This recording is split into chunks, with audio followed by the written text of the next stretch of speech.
Hey everybody, I'm Joshua Orro, the Mustang Prince, and welcome to Mustang Prince Orro Reports.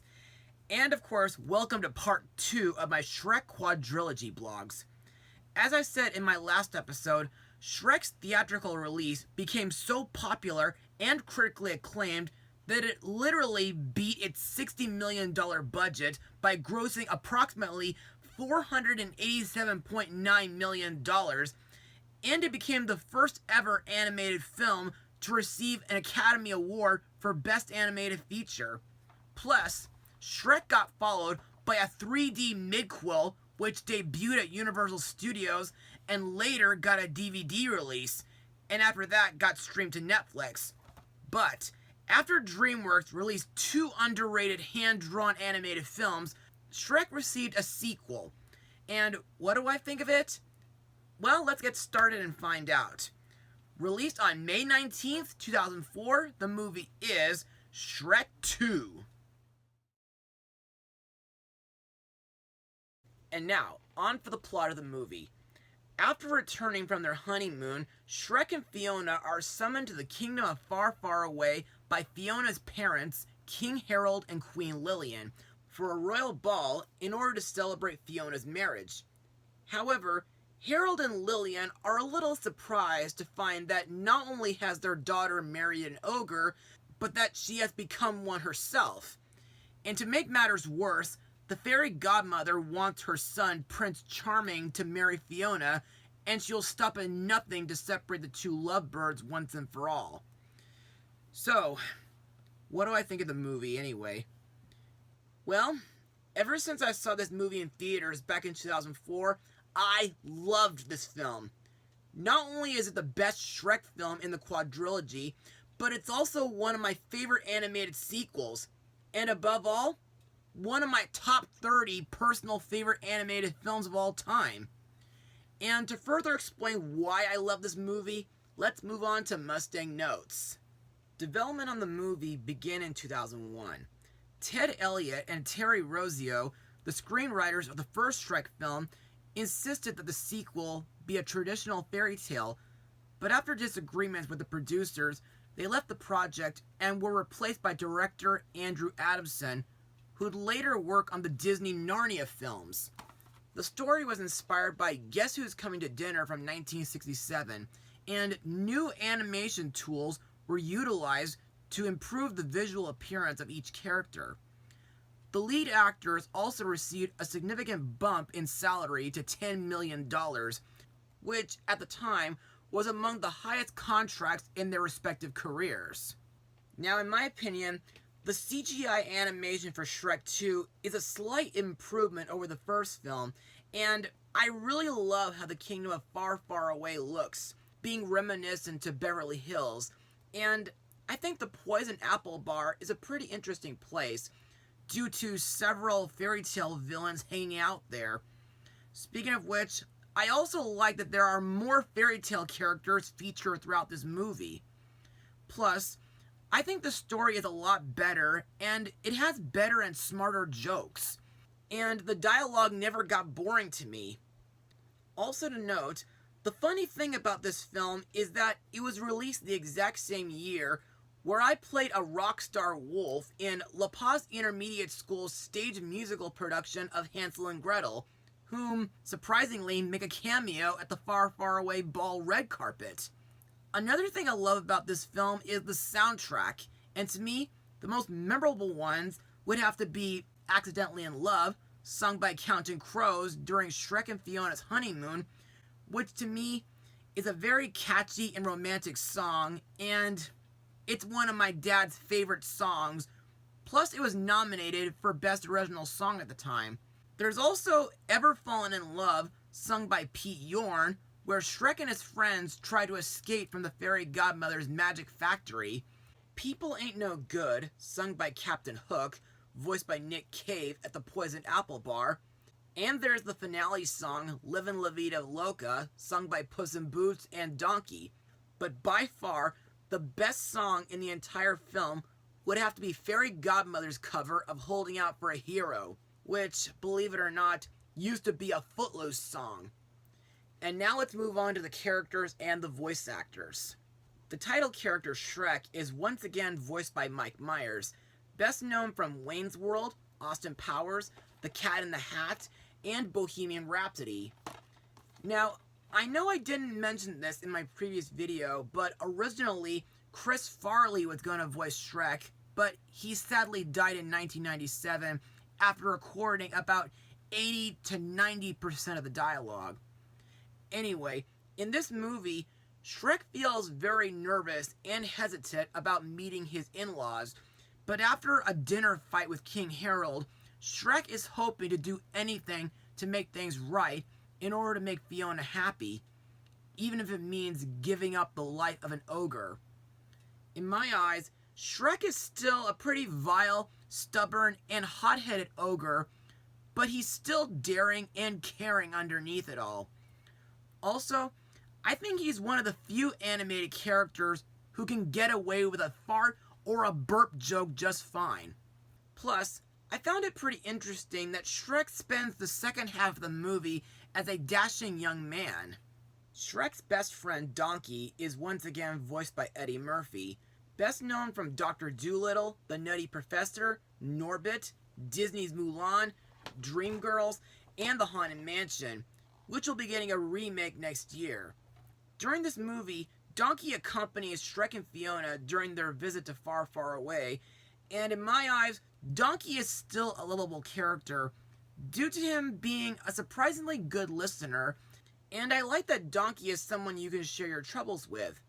Also, I think Donkey's horse form looks very beautiful after he and Shrek drank the happily ever after potion. Plus, at the end of the movie, not only is Donkey Dragon's husband, but he's also a father to 6 baby dronkies. Next we come to Shrek's wife, Princess Fiona, voiced by Cameron Diaz, whom I remember from The Mask, Charlie's Angels, The Holiday, and the atrocious 2014 Annie film. After she and Shrek shared true love's first kiss and got married in the first movie, Fiona's ogress form became permanent.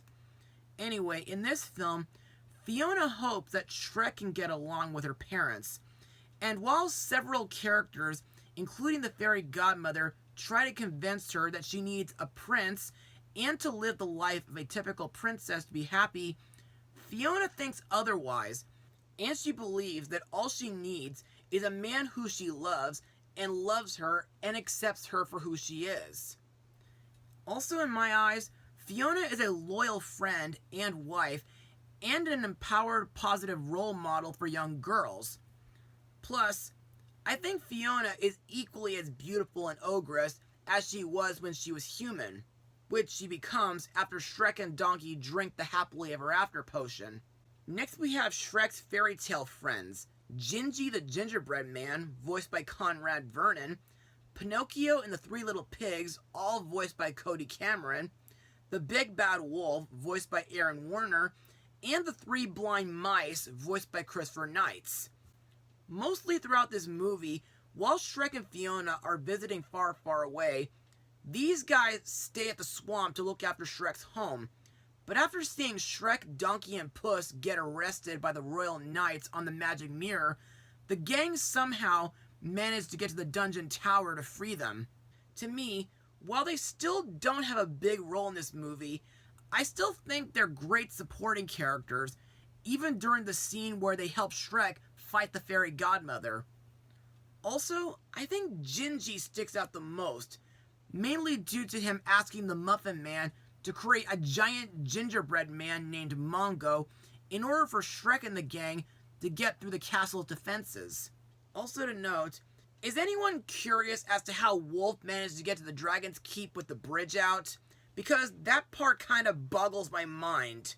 And now let's talk about the new characters, starting with the mercenary Puss in Boots, voiced by Antonio Banderas, best known from Evita, the first 3 Spy Kids movies, the 2 Zorro movies, and the second SpongeBob movie.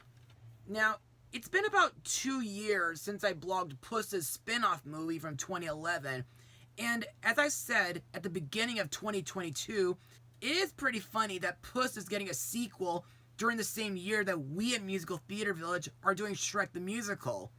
Anyway, I still think Puss is equally a favorable character as Donkey is, mainly for his smooth talking, his amazing sword skills, and who can resist his cute kitten looks?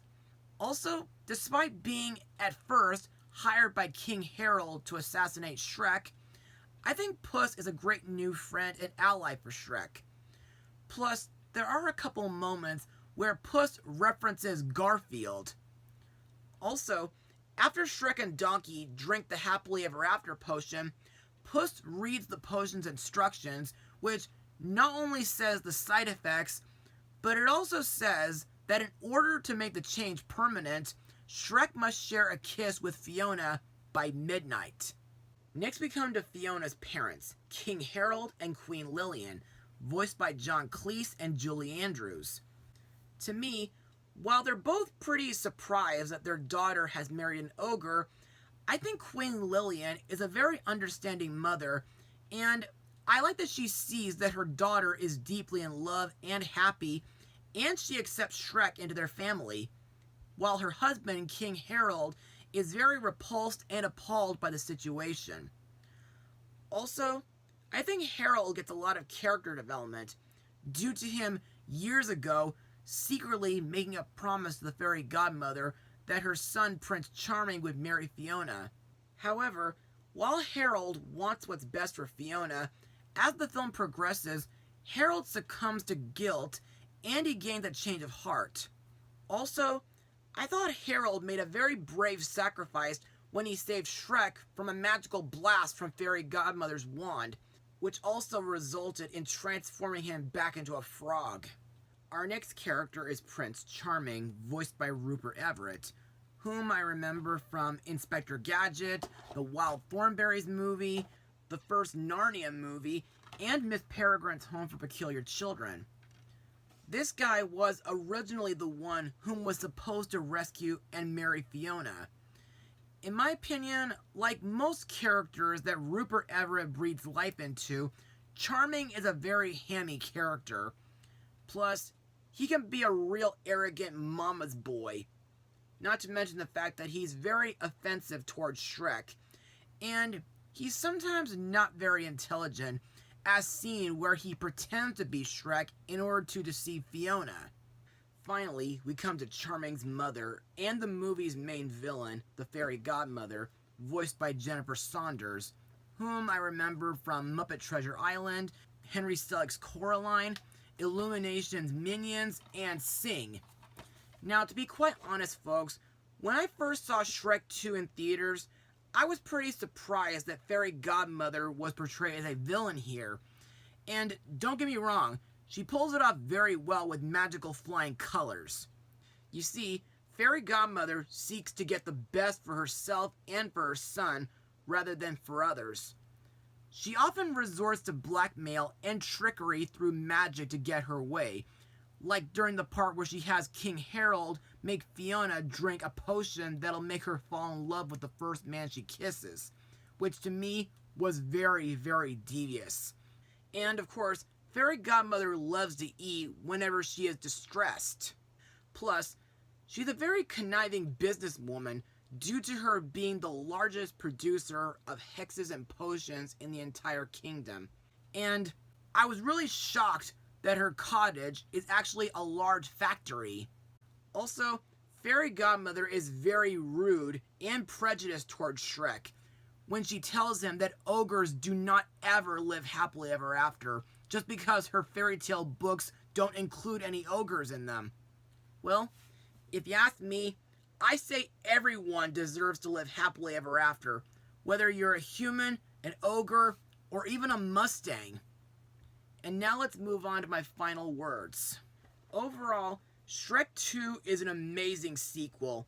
It has great CGI animation, good and smart humor, wonderful characters, old and new, memorable dialogue, several amazing songs, great voice acting, and a great story that can go far, far away. If you're into the Shrek franchise, I assure you that this sequel will give you a wonderful smile. As for my rating, I'll give it a full 100%. Well, that's all for now. Be sure to join me next time as we look at Shrek's third movie, which I kind of find a bit redeemable these days. To be continued.